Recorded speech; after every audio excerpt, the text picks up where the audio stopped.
Aceh Explore menampilkan halaqah dari Masjid Raya Baitur Rahman Banda Aceh. Subscribe, komen, like, dan share. Ada yang menyebutnya ke sebuah pulau, namanya Thailand sekarang ini, Sri Lanka. Ada orang-orang non-Islam lebih yakin mereka itu di bumi India. Tetapi menurut orang Islam, di samping tidak ada yang membantah bumi India, ada juga hadis yang mengatakan Nabi Adam itu diturunkan di Mekah. Mekah, tempat Ka'bah sekarang ini. Sedangkan istrinya diturunkan oleh Allah SWT, Siti Hawa itu di Jeddah, sebuah kota pantai di Laut Merah. Jeddah itu. Mana Jeddah? Bahasa Arab Jeddah itu nenek perempuan. Maka kota itu bernama Jeddah atau Jeddah. Dan makam Siti Hawa ada di kota Jeddah. Panjang makamnya. Karena dalam hadis juga dikatakan Nabi Adam itu 60 hasta. 60 hasta hampir 50 meter. Ya, lebih kurang lah. Ya. Artinya Siti Hawa juga kurang sedikit mungkin. Ya. Karena tidak mungkin kalau suaminya panjang sekali, istrinya pendek, enggak cocok lah. Ya. Berarti Siti Hawa juga panjang. Hadirin wal hadirat yang dirahmati Allah Subhanahu wa taala. Itu rumah ibadah yang tertua di muka bumi sejak Nabi Adam. Jadi malaikat turun, malaikat Jibril meletakkan garis, lalu diperintahkan Nabi Adam untuk membangun Ka'bah. Di atas garis itulah Nabi Adam membangun fondasi. Tetapi kalau kita baca tafsir lama, tafsir At-Tabari, ya, tafsir klasik, mungkin kita tidak boleh juga membantah. Ya. Mungkin saja benar, wallahu alam, Allah yang Maha tahu. Itu fundamen Ka'bah itu sampai ke tujuh lapisan bumi ke bawah. Karena langit dan bumi itu, kalau langit itu Allahu khalaqas samawati wal sab'a samawati wal ard. Allah yang menciptakan 7 langit, 7 lapis langit.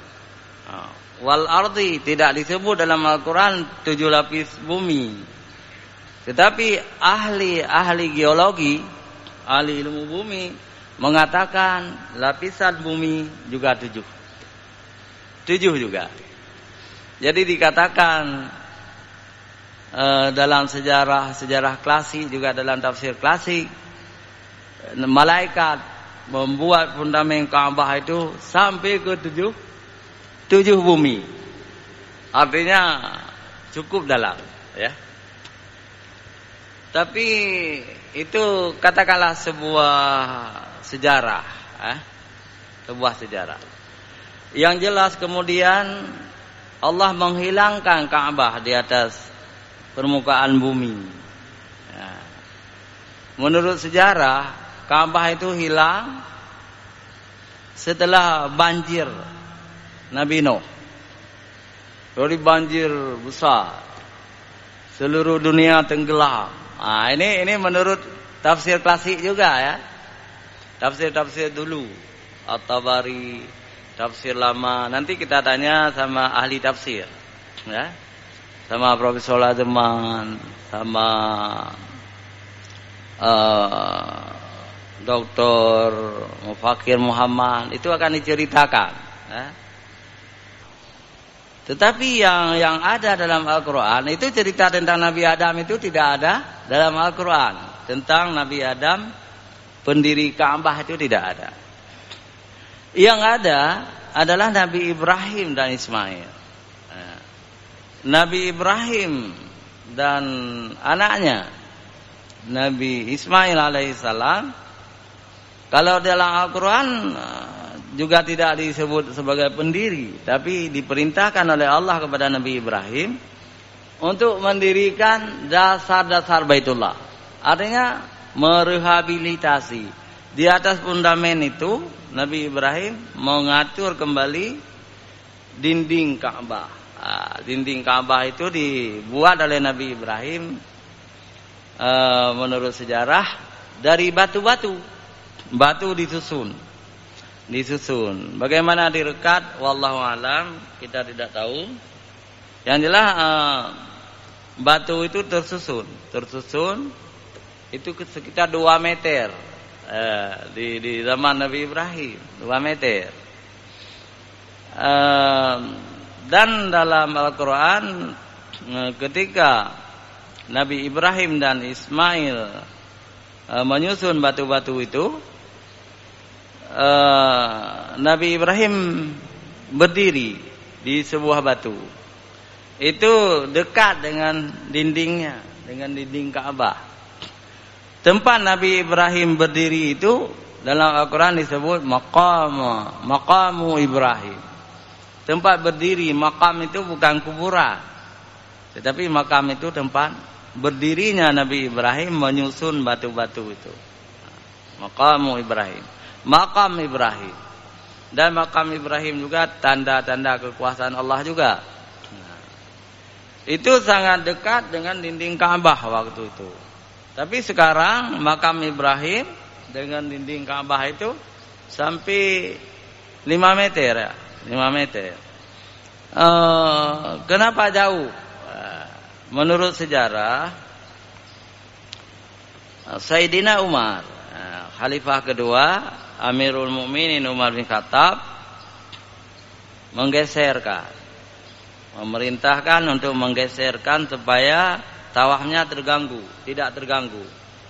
Waktu jamaah haji bertawaf bisa masuk ke dalam lorong itu karena sudah digeser. Jadi sudah jauh dengan dinding Ka'bah. Jadi kita boleh tawaf langsung sekarang ini masuk ke di antara pintu Ka'bah dengan makam Ibrahim. Jadi ada hal yang menunjukkan bahwa agama Islam itulah agama yang benar. Agama Allah, agama tauhid. Karena di sekeliling Ka'bah itu ada mukjizat-mukjizat yang tidak dimiliki oleh agama lain. Agama banyak di dunia ini, tapi tidak memiliki mukjizat di tempat suci mereka. Ya, ini menarik ya. Apa itu mukjizat? Mukjizat adalah air Zamzam. Air Zamzam.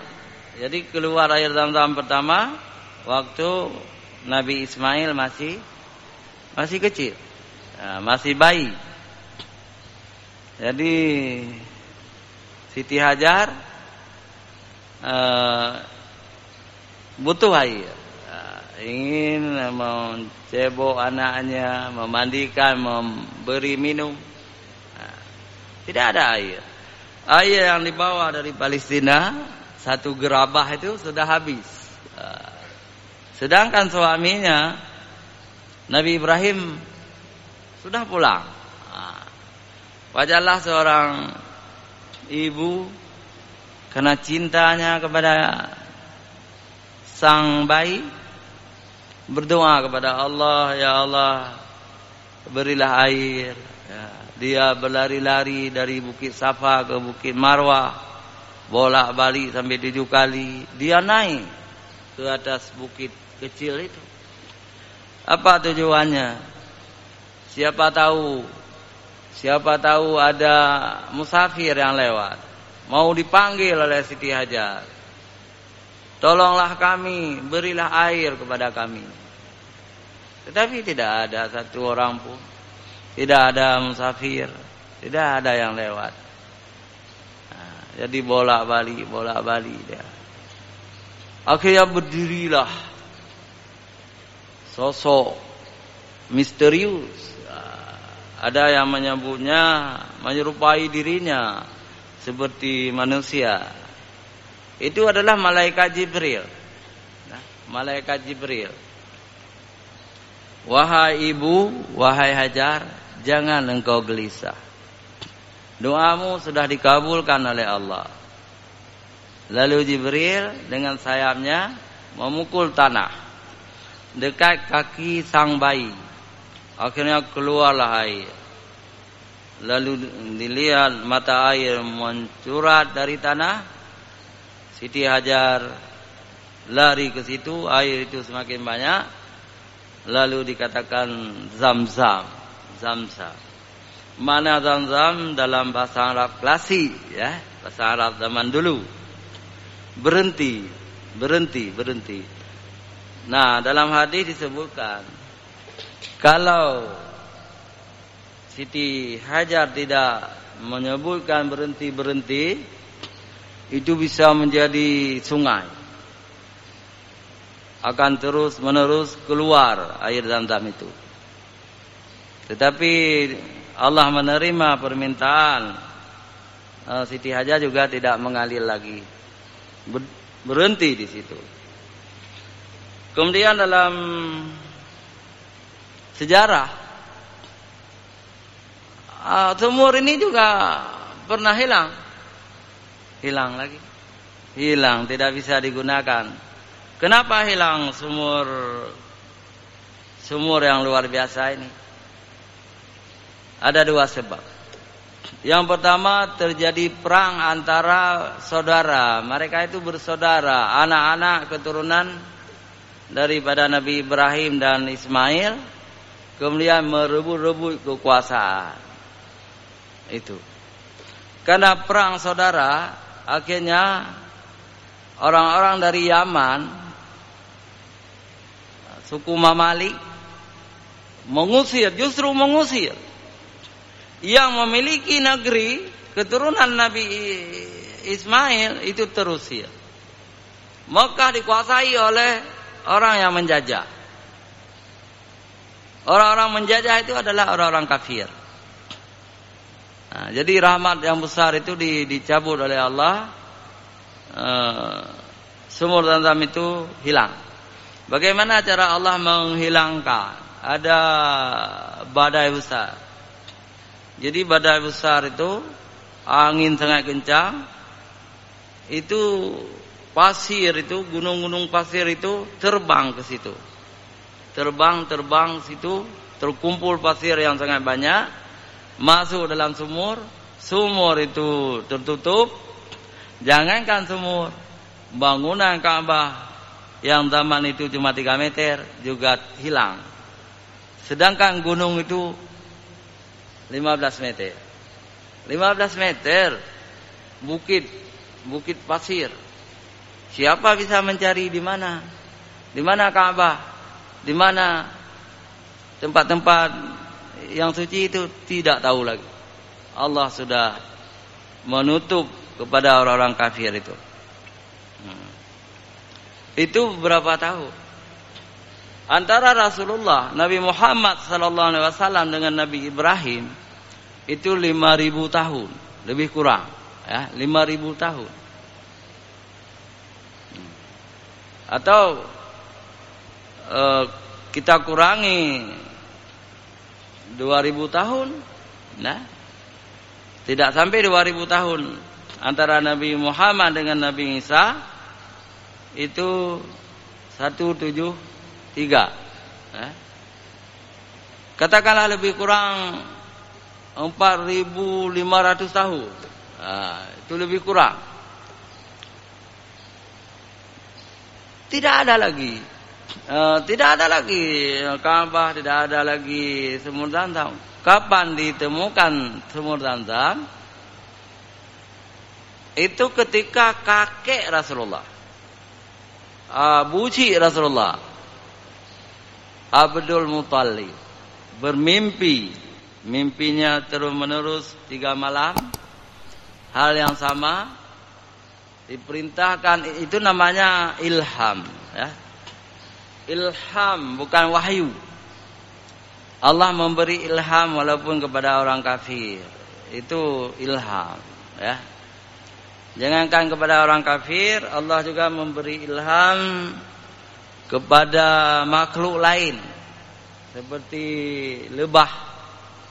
Jadi Allah memberi ilham kepada lebah sehingga lebah itu bisa bersarang di tempat-tempat yang tinggi, memakan daun-daun yang baik, mengeluarkan yang baik-baik pula.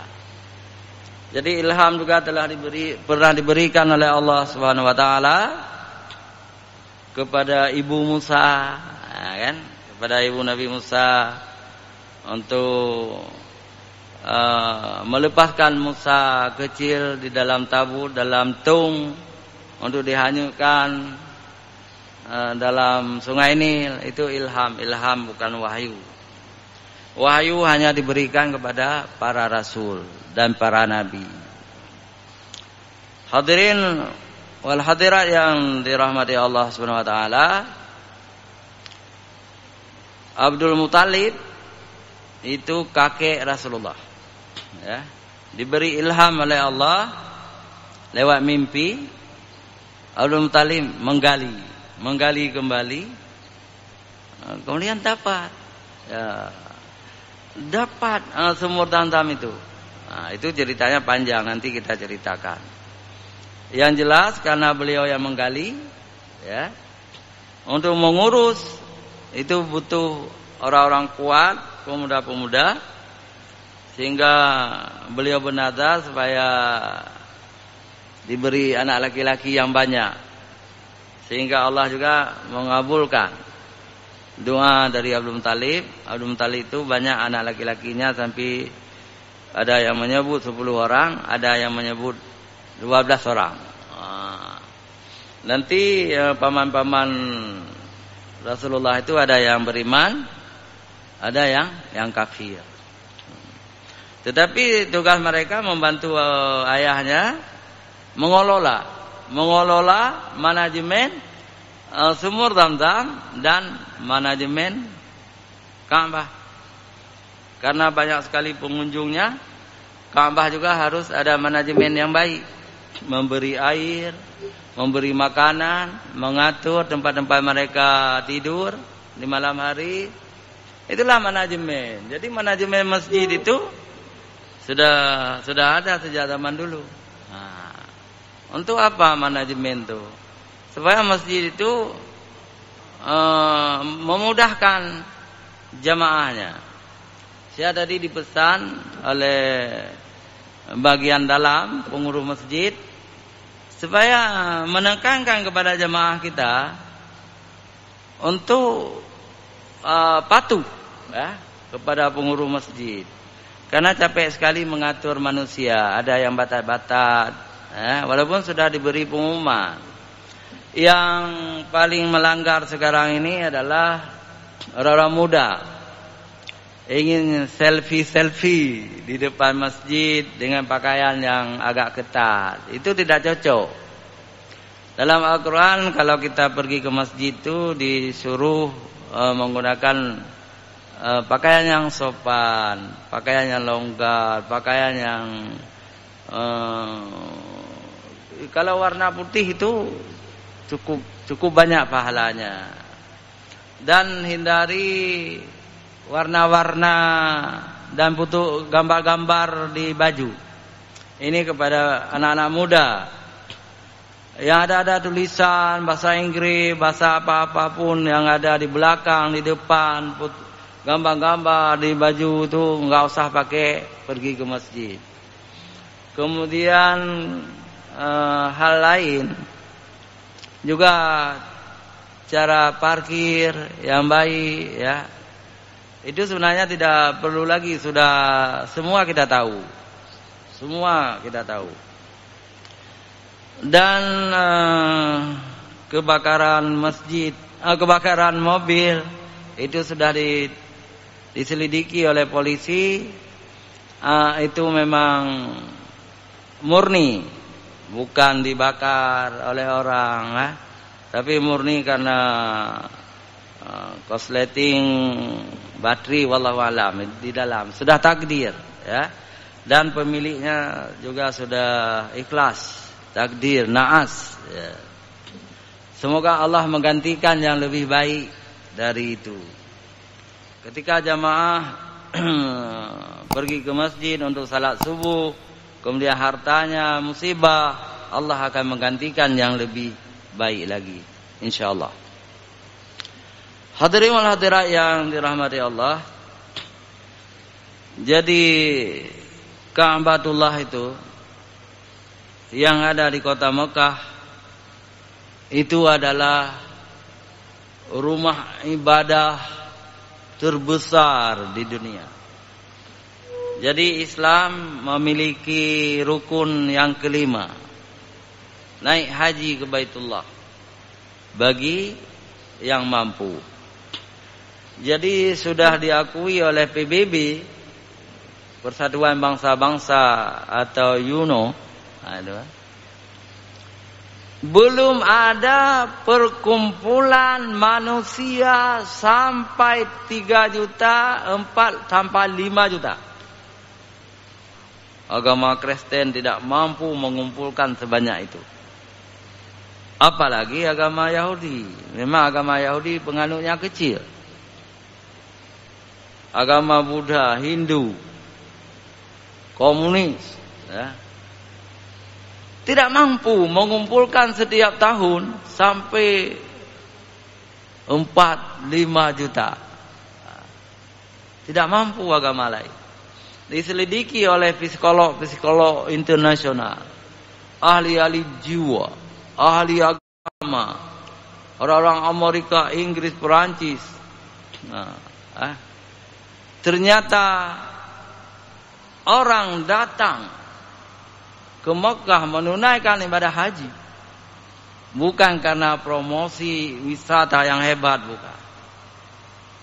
bukan karena keindahan tempatnya, biasa-biasa saja Mekah. Kadang gedung-gedungnya berdebu, tidak indah, bukan seperti London, bukan seperti Los Angeles, biasa-biasa saja. Tapi kenapa orang datang seluruh dunia? Mereka selidiki, mereka tanya mereka itu, jawabannya serupa. Ditanya orang hitam, jawabannya sama. Ditanya orang putih, jawabannya sama. Ditanya orang Melayu, orang Indonesia, jawabannya sama. Kami datang ke Mekah ini karena perintah Tuhan kami, Allah Subhanahu wa taala. Yang aneh, mereka juga menciptakan kota suci. Orang Yahudi menciptakan kota sucinya. Kota suci orang Yahudi ada 2. Yang pertama Yerusalem di Palestina. Satu lagi nama kota suci mereka itu Yafa bacaannya. Itu di dekat Yordania. Itu karena kota-kota yang diciptakan kemudian, disucikan kemudian.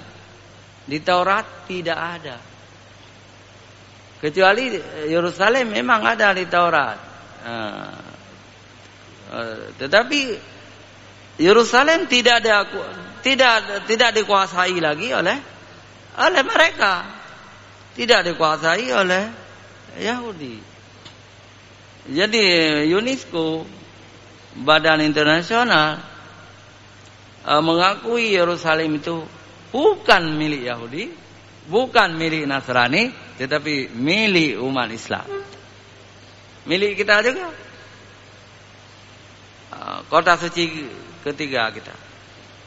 Kota suci pertama kita Makkah, kota suci kedua kita Madinah, kota suci ketiga Yerusalem. Diklaim oleh orang Yahudi karena Nabi Daud juga di Yerusalem, Nabi Musa juga di Yerusalem. Silakan, kita tidak marah. tidak marah. Dan diberikan hak mereka. Kalau untuk orang Kristen ada gereja suci di situ. Kalau orang Yahudi ada dinding ratapan. Mereka menangin-nangin di dinding itu, tapi di bawah, di atasnya masjid Baitul Maqdis. Yang diakui oleh PBB, UNESCO, Masjidil Aqsa itu milik umat Islam. Bukan milik orang Yahudi dan bukan milik orang Kristen. Kemudian orang Kristen juga mengakui Yerusalem itu kota suci mereka. Karena Nabi Isa dulu waktu mengajak manusia bertauhid, Nabi Isa kan Nabi kita juga. Di kota Yerusalem juga. Di kota Yerusalem. Maka orang Kristen juga menganggap Yerusalem juga kota suci mereka. Tetapi realitanya kota itu tidak ada penduduk Kristen, hanya segelintir, hanya 10%. 90% Islam. Maka PBB itu menganggap Yerusalem itu milik umat Islam, bukan juga milik Kristen. Karena gelisah orang-orang Kristen tidak punya tanah suci, mereka membuat tanah suci baru, kota suci baru, yakni Roma di Italia. Malah sebuah negara kecil sekarang. Negara kota, di dalam kota. Jadi Italia itu ibu kotanya Roma. Di dalam kota Roma ada negara Vatikan namanya. Presidennya Paus. Tahta suci mereka sebutkan. Tetapi mereka tidak mampu mengumpulkan, jangankan 3 juta, 1 juta orang saja tidak mampu mereka kumpulkan. Ini baru di segi syiar, ya. Haji itu syiar yang paling luar biasa di atas bumi ini. Sejak zaman dulu sampai sekarang. Tidak bisa dipotong oleh agama-agama yang lain. Yang kedua, sumur Zamzam tadi. Jadi itu air Zamzam itu tidak pernah kering. Kemudian diteliti juga kenapa, rupanya ada mata air yang sangat luar biasa. Ketika mata air itu disodot sampai kering, tapi sebentar saja sudah penuh lagi. Itu mukjizat yang luar biasa. Kemudian diteliti di laboratorium. Jadi air yang paling suci di dunia ini adalah air Zamzam. Kalau dibandingkan dengan aqua saja, karena aqua itu dikatakan bersih, tapi lebih bersih air Zamzam. Luar biasa. Dan agama lain juga mencoba mencari mata air suci, ya, mata air suci. Tapi kita lihat apa yang terjadi. Yang pertama Hindu mengambil mata air yang dianggap suci, air sungai Gangga yang turun dari puncak gunung Himalaya, yang mengalir sampai membelah India dan Bangladesh, ya. Ternyata dibawa ke laboratorium sudah tercemar dengan tai, maaf ya, bukan menghina agama lain, dengan tai kerbau dan tai lembu, sudah tercemar. Karena di India itu banyak sekali orang memelihara kerbau dan lembu. Malah ada juga sekte yang menuhankan lembu. Kemudian orang Buddha mencari air suci, dapat juga. Tapi ini justru jauh dengan tempat lahirnya. Jadi tempat lahir agama Buddha itu di India juga, dibawa oleh Siddhartha Gautama, ya. Kok air sucinya bukan di India. Tapi air suci mereka itu di Kamboja. Di Kamboja ada sebuah mata air, mereka anggap suci, memang tidak pernah kering juga. Ya. Tapi setelah dibawa ke laboratorium, air keramat mereka juga tercemar dengan bakteri karena mereka itu suka mandi telanjang oleh betapa Buddha yang ada di Kamboja. Itu kemudian kotor juga airnya. Dan bukan hanya orang Islam yang meneliti ini, tim dokternya itu dari berbagai agama. Jadi misalnya diteliti Zam-Zam, di situ ada dokter Jepang, ada dokter Korea, Inggris, Perancis. Jadi murni. Jadi bukan hanya mengklaim karena kita orang Islam lalu kita klaim kita yang paling bersih, bukan. Tapi tim ini semua agama ada di situ. Terbukti mereka memutuskan hanya air Zam-Zam yang tidak pernah tercemar. Allahu Akbar. Memang luar biasa. Itu bukti bahwa agama ini agama Allah. Nabi Muhammad itu Rasulullah.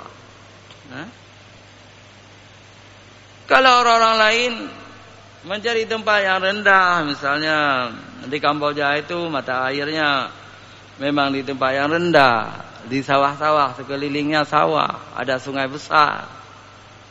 Ya kan? Di Sungai Gangga juga ada sawah-sawah. Malah itu di daerah yang rendah. Tapi Makkah itu bukan tempat rendah, bukan rawa-rawa. Walaupun di lembah, tapi ketinggiannya dengan permukaan laut itu juga tinggi. Jadi bukan di tempat yang rendah. Itu menunjukkan mukjizat. Mukjizat air Zam-Zam itu. Jadi bagi orang yang beriman seperti kita, mudah-mudahan kita menjadi orang beriman ini, dengan bukti itu saja sudah membuat getaran hati kita, ya, yang lebih tinggi, iman kita lebih manis, ya, lebih yakin lagi kita. Apalagi sejarahnya manusia pertama Nabi Adam, hidupnya di Mekah dengan Siti Hawa di Mekah. Kita tidak perlu mendengar tulisan-tulisan dunia yang mengatakan bukan di Mekah, Nabi Adam itu di Thailand, Nabi Adam itu di India. Kita tidak perlu. Ada hadis menunjukkan Nabi Adam itu di Mekah, beribadah di Mekah, ya. Meninggalnya juga di Mekah. Di mana kuburan Nabi Adam? Menurut hadis, kuburan Nabi Adam itu di bawah Ka'bah itu. Karena di bawah Ka'bah itu kuburan para nabi. Banyak sekali nabi di situ. Di bawah Ka'bah.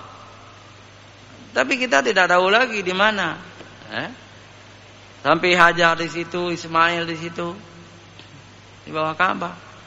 Tapi ada juga yang menyebutkan makam Siti Hawa itu di atas gunung Jabal Qubis. Wallahu a'lam.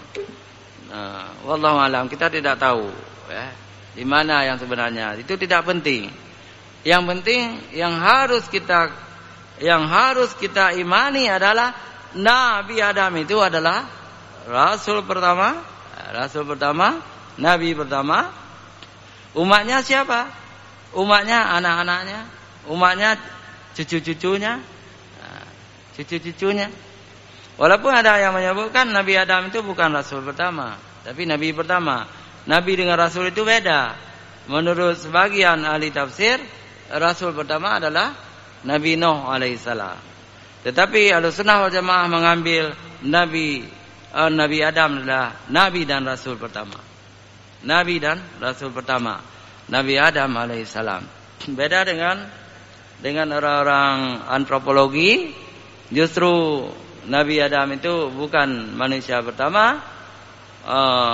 Teori Darwin Manusia pertama adalah kera. Dari kera. Manusia itu dari kera, dari ibu tibin. Itu pendapat orang-orang komunis, orang-orang kafir laknatullah, yang tidak boleh kita percaya.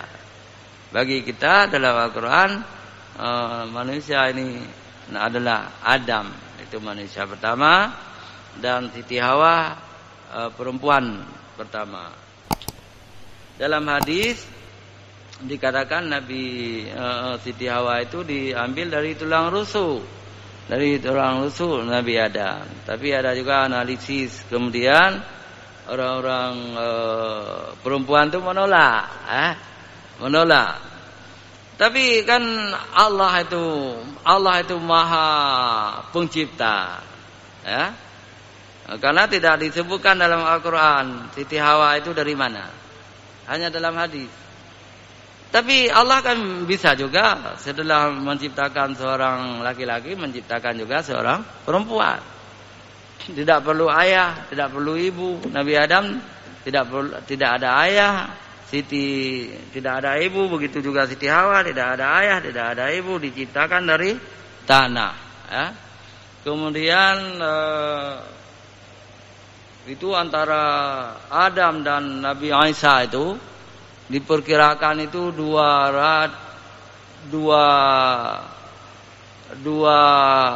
abad. Jadi berapa itu 20 abad? Satu abad 100 tahun, ya. Jadi kemudian diciptakan lagi seorang makhluk yang tidak punya ayahnya, tapi punya ibunya. Nah, itulah Nabi Isa alaihissalam tidak punya ayah. Tetapi orang-orang Yahudi menuduh Siti Maryam itu berzina. Orang Yahudi menuduh Siti Maryam itu berzina. Nah, sedangkan orang Nazaret itu orang Nasrani. Orang Nasrani mendakwakan Siti Maryam itu punya suaminya. Namanya Yosef, bahasa Arab Yusuf. Jadi Maryam itu punya suaminya. Jadi Yesus Kristus atau Nabi Isa itu bukan anak zina menurut orang Kristen, tetapi punya ayahnya Yosef. Jadi kabur kan? Orang Yahudi tidak jelas, malah orang Yahudi menuduh Nabi Isa itu anak zina. Orang Kristen menganggap Siti Maryam itu punya suami. Sangat indah Al-Quranul Karim, pegangan kita orang-orang Islam, ya. Allah yang memberitakan dalam surat Maryam, juga dalam surat yang lain, bahwa Siti Maryam itu wali Allah yang suci, yang tidak pernah berzina. Jadi beliau hamil dengan Ruhul Kudus, dibawa rohnya oleh malaikat Jibril, kemudian hamil. Siti Maryam itu wanita suci. Ini Islam. Kalau orang Kristen tahu penghargaan Allah dan Rasulnya Muhammad sallallahu alaihi wasallam kepada Nabi mereka, hari ini orang-orang Kristen semua masuk Islam. Karena hanya agama Islam yang memuliakan Maryam dan memuliakan Isa alaihissalam dalam Al-Quran. Tetapi namanya hidayah Allah tidak diberikan kepada mereka, mereka tetap kafir. Na'udzubillah min zalik. Jadi kesimpulan kita mulai sekarang dan 3 bulan selanjutnya, kita akan ceritakan tentang Mekah Madinah. Kita beri motivasi kepada para jemaah haji kita supaya mereka lebih mengenal tanah suci dan semakin istiqamah mereka untuk menunaikan ibadah haji, dan orang-orang yang belum menunaikannya supaya timbul cita-cita untuk menunaikan ibadah haji. Jadi hanya sampai di sini, mudah-mudahan berguna bagi kita semua. Hadanallahu wa iyyakum ajma'in. Wassalamualaikum warahmatullahi wabarakatuh.